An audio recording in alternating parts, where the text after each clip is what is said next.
ಹೇ guys ಎಲ್ರಿಗೂ ನಮಸ್ಕಾರಗಳು. Welcome back to Sagar stories. Top 5 cricketing ಅಪ್ಡೇಟ್ಸ್ಗೆ ಸ್ವಾಗತ ಮಾಮ್. ಮೊದಲನೇ ಅಪ್ಡೇಟ್ಗೆ ಹೋಗ್ಬಿಡೋಣ ಪಟ್ಟ. ನನಗೆ ಯಾವುದೋ ಡಿಲೇ ಇಲ್ದಂಗೆ ದಿನೇಶ್ ಕಾರ್ತಿಕ್ ಒಂದು ಸ್ಟೇಟ್ಮೆಂಟ್ ಹಾಕಿಬಿಟ್ಟಿದ್ದಾರೆ ರಿಲೇಟೆಡ್ ಟು IPL ಬರುತ್ತೆ ಅವರು ಮಾತಾಡಿ ಏಷ್ಯಾ ಕಪ್ 2025 ಈ ಟೂರ್ನಮೆಂಟಲ್ಲಿ ಏನೇನೆಲ್ಲ ಆಗ್ಬೋದು ಅಂತ ಪ್ರೆಡಿಕ್ಟ್ ಮಾಡ್ತಾ ಇದ್ದಾರೆ. ವಿನರ್ಸ್ ಇಂಡಿಯಾ ಗೆಲ್ಲುತ್ತೆ ಅಂತ ಹೇಳಿದ್ದಾರೆ. ಶುಭ್ಮನ್ ಗಿಲ್ ಮೋಸ್ಟ್ ರನ್ಸ್ನ ಹೊಡಿತಾರೆ ಅಂತ ಹೇಳಿದರೆ, ಮೋಸ್ಟ್ ವಿಕೆಟು ವರುಣ್ ಚಕ್ರವರ್ತಿ ಎತ್ತುತ್ತಾರೆ ಅಂತ.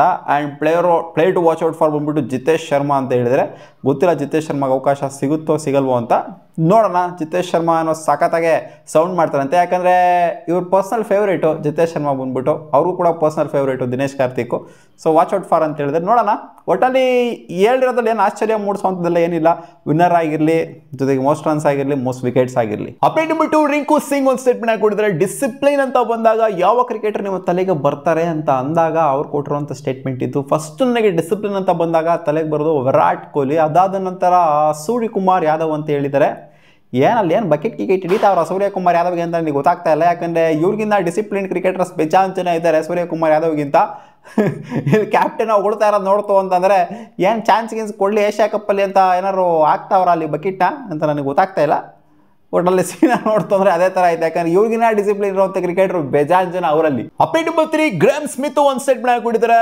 ಸೌತ್ ಆಫ್ರಿಕನ್ ಲೀಗ್ SA20ಗೆ RCB ಫ್ರಾಂಚೈಸ್ ಏನಾದ್ರು ಆಡ್ ಆನ್ ಆಗ್ಬಿಡ್ತು ಅಂತ ಅಂದರೆ ಸೌತ್ ಆಫ್ರಿಕನ್ ಲೀಗೆ ಎಲ್ಲರೂ ಹೊರಟೋಗ್ಬಿಡುತ್ತೆ. ಇವಾಗ ಒಂದು ರೇಂಜಿಗಿದೆ, ಬಟ್ ಏನಾದ್ರು RCB ಆಡಾಗ್ಬಿಡ್ತು ಅಂದರೆ ಇದಕ್ಕಿಂತ ನೆಕ್ಸ್ಟ್ ಲೆವೆಲ್ ಹೊರಟೋಗ್ಬಿಡುತ್ತೆ ಅಂತ ಒಂದು ಸ್ಟೇಟ್ಮೆಂಟ್ ಹಾಕಿಬಿಡಿದ್ರೆ, ಹೌದು ನಿಜನೇ ಅದು. RCB ಇರೋಂಥ ಫ್ಯಾನ್ ಬೇಸ್ ಹಂಗೆ, RCB ಇರೋದು ಲಾಯಲ್ ಫ್ಯಾನ್ಸು.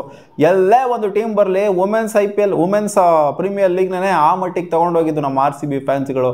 ಇನ್ನು ಬೇರೆ ಕಡೆ ಅಂದರೆ ಮೆನ್ಸ್ ಆಡ್ತಾವ್ರೆ ಅಂತಾರೆ, ಅವ್ರಿಗೆ ಸಪೋರ್ಟ್ ಮಾಡ್ದಂಗೆ ಇರ್ತಾರ. RCB ಅನ್ನೋ ಒಂದು ಟ್ಯಾಗ್ ಲೈನಲ್ಲಿ ಟ್ರೇಡ್ ಮಾರ್ಕ್ ಎಲ್ಲಿರುತ್ತೋ, ಸ್ಟ್ಯಾಂಪ್ ಮಾರ್ಕ್ ಎಲ್ಲಿರುತ್ತೋ RCB ಅನ್ನೋದು, ಅಲ್ಲಿ ನಮ್ಮ RCBಯ ಸಪೋರ್ಟ್ ಅಂತೂ ಬರೀ RCB ನಮ್ಮ ಮೇನ್ ಸ್ಟ್ರೀಮಿಗೆ ಮಾತ್ರ ಅಂತಲ್ಲ, ಆ ಟೀಮ್ಗೂ ಕೂಡ ಅದೇ ಥರ ಕೊಡ್ತಾರೆ.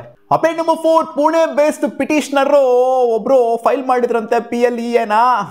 ಅಂದರೆ ಇಂಡಿಯಾ ವರ್ಸಸ್ ಪಾಕಿಸ್ತಾನ್ ಮ್ಯಾಚ್ ಏನು ನಡೀತಿದ್ದು ಏಷ್ಯಾ ಕಪ್ಪಲ್ಲಿ, ಈ ಏಷ್ಯಾ ಕಪ್ ಮ್ಯಾಚು ನಡೀಬಾರ್ದು. ಪಹಲ್ಗಾಮ್ ಅಟ್ಯಾಕು, ಪುಲ್ವಾಮಾ ಅಟ್ಯಾಕು, ಇಂಥ ದೊಡ್ಡ ಮಾಡಿದ್ದಾರೆ ಈ ನನ್ನ ಮಕ್ಕಳು ಪಾಕಿಸ್ತಾನದವರು. ಇವ್ರ ಮೇಲೆ ನಾವು ಇಲ್ಲಿ ಫ್ರೆಂಡ್ಲಿ ಆಗಿ ಮ್ಯಾಚ್ನ ಆಡೋದಕ್ಕೆ ಹೋಗ್ಬೇಕಾ, ಹ್ಯಾಂಡ್ ಶೇಕ್ ಎಲ್ಲ ಮಾಡಿಕೊಂಡು ಆಟ ಆಡೋಕ್ಕೆ ಹೋಗ್ಬೇಕಾ ನಾವು ಇವ್ರ ಜೊತೆಗೆ? ಹ್ಯಾಂಡ್ ಶೇಕ್ ಆಗುತ್ತೋ ಆಗಲ್ವೋ ನನಗಂತೂ ಗೊತ್ತಿಲ್ಲ. ಮ್ಯಾಚ್ ಆದ ನಂತರ ಬಹುಶಃ ಆಗೋದಿಲ್ಲ ಅಂತ ಕಾಣಿಸುತ್ತೆ. ಈ ಸಲ ಬರೀ ಮ್ಯಾಚ್ಗೆ ಮಾತ್ರ ಇದು ಸೀಮಿತವಾಗಿರುತ್ತೆ ಅಂತ ಅನಿಸ್ತಾ ಇದೆ. ಯಾಕಂದರೆ ಪ್ರೆಸ್ ಕಾನ್ಫರೆನ್ಸಲ್ಲಿ ಕೂಡ ಹ್ಯಾಂಡ್ ಶೇಕ್ ಮಾಡಲಿಲ್ಲ ಪಾಕಿಸ್ತಾನದವರೇ ಆಗಿರಲಿ, ಇಂಡಿಯಾದವರೇ ಆಗಿರಲಿ.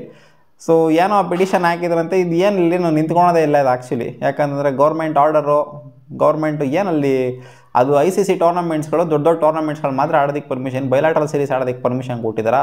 ಇವಾಗ ಟೂರ್ನಮೆಂಟ್ ಆಡಬೇಡ, ನೀನು ಟೂರ್ನಮೆಂಟ್ ಆಡಬೇಡ, ನೀನು ಏಷ್ಯಾ ಕಪ್ ಆಡಬೇಡ, ವರ್ಲ್ಡ್ ಕಪ್ ಆಡಬೇಡ, ಯಾವ ಕಪ್ ಆಡಬೇಡ, ಆ ಥರ ಆಗೋಗ್ಬಿಡ್ತದು. ಇಂಡಿಯಾನೇ ಆಡೋಕ್ಕಾಗೋದಿಲ್ಲ, ಪಾಕಿಸ್ತಾನದವ್ರನ್ನಂತೂ ಅವಾಯ್ಡ್ ಮಾಡೋಕ್ಕಾಗೋದಿಲ್ಲ. ನೀನು ಏಷ್ಯಾ ಕಪ್ ಆಡಬೇಡ, ನೀನು ವರ್ಲ್ಡ್ ಕಪ್ ಆಡಬೇಡ ಅಂತ ಅವ್ರನ್ನ ತಡೆಗಟ್ಟಕ್ಕಂತೂ ಆಗೋದಿಲ್ಲ. ಸೊ ನಾವು ಕಂಟ್ರೋಲಬಲ್ಸ್ನ ಕಂಟ್ರೋಲ್ ಮಾಡ್ಬೋದು ಅಷ್ಟೇ, ಬೇರೆದನ್ನೆಲ್ಲ ಕಂಟ್ರೋಲ್ ಮಾಡೋಕ್ಕಾಗಲ್ಲ. ಅಪ್ಡೇಟ್ ನಂಬರ್ 5, ಪಾಕಿಸ್ತಾನದ ಕ್ಯಾಪ್ಟನ್ ಸಲ್ಮಾನ್ ಅವರು ಒಂದು ಸ್ಟೇಟ್ಮೆಂಟ್ ಕೊಟ್ಟವ್ರೆ ಪ್ರೆಸ್ ಕಾನ್ಫರೆನ್ಸಲ್ಲಿ. ಏನು ಇಂಡಿಯಾನ ಹೊಡೆದ್ಬಿಡ್ತೀರಾ ಅಂತ ಅನ್ಕೊಂಡಿದ್ರೆ, ಇಂಡಿಯಾನ್ ಈಸಿ ಅಲ್ವಾ ನಿಮಗೆ ಹೊಡೆಯೋದಕ್ಕೆ ಅಂತ ಕೇಳಿದಾಗ, do you believe India is the number 1 team in the Asia cup, ಅಥವಾ ಇಂಡಿಯಾ ಹೊಡಿತೀರಾ ನೀವು ಅಂತ ಕೇಳಿದಾಗ, ನಂಬರ್ 1 ಅಂತ ಎಲ್ಲ ಒಪ್ಕೊಳ್ಳೋಕ್ಕಾಗಲ್ಲಮ್ಮ ನಾವು. T20 ಅನ್ನೋದು ಹೆಂಗೆ ಅಂತಂದರೆ it's A completely different ball game. ಯಾವಾಗ ಏನಾಗುತ್ತೆ ಅಂತ ಹೇಳೋದಕ್ಕಾಗೋದಿಲ್ಲ. ಇಲ್ಲಿ ಫೇವ್ರೇಟ್ಸು ಗೀವರೇಟ್ಸು ಎಲ್ಲ ಇಲ್ಲ. ಯಾರಿಗೆ ಬೇಕಾದ್ರೂ ಅಪ್ಸೆಟ್ ಮಾಡ್ಬೋದು, ಯಾರ ಮೇಲೆ ಬೇಕಾದ್ರೂ ಗೆಲ್ಬೋದು. T20 ಅನ್ನೋ ಗೇಮ್ ಅದು ನಮಗೂ ಗೊತ್ತು. ಅಲ್ಲಿ ಕೇಳಿದ ಕ್ವಶನ್ ಏನೋ ನಂಬರ್ 1 ಟೀಮಾ ಅಲ್ವಾ ಅಂತ ಕೇಳಿದ್ದು. ಏಷ್ಯಾದಲ್ಲಿ ನಂಬರ್ 1 ಟೀಮ್ ತಾನೇ ಅಲ್ಲಿ ಇಂಡಿಯಾ ಕರೆಂಟ್ಲಿ. ಒಪ್ಕೋಬೇಕು ತಾನೇ ಅದನ್ನು, ಡಿಫೆಂಡಿಂಗ್ ಚಾಂಪಿಯನ್ಸ್ ತಾನೇ ಇಂಡಿಯಾ. ಅದನ್ನ ಒಪ್ಕೊಳ್ಳೋದು ಬಿಟ್ಬಿಟ್ಟು ಯಾರು ಬೇಕಾದ್ರೂ ಹೊಡಿಬೋದು, ಅದೆಲ್ಲರಿಗೂ ಗೊತ್ತು ಯಾರು ಬೇಕಾದ್ರೂ ಹೊಡಿಬೋದು ಅಂತ. ನೀವು ಹೊಡಿತೀರಾ ಇಂಡಿಯಾನ?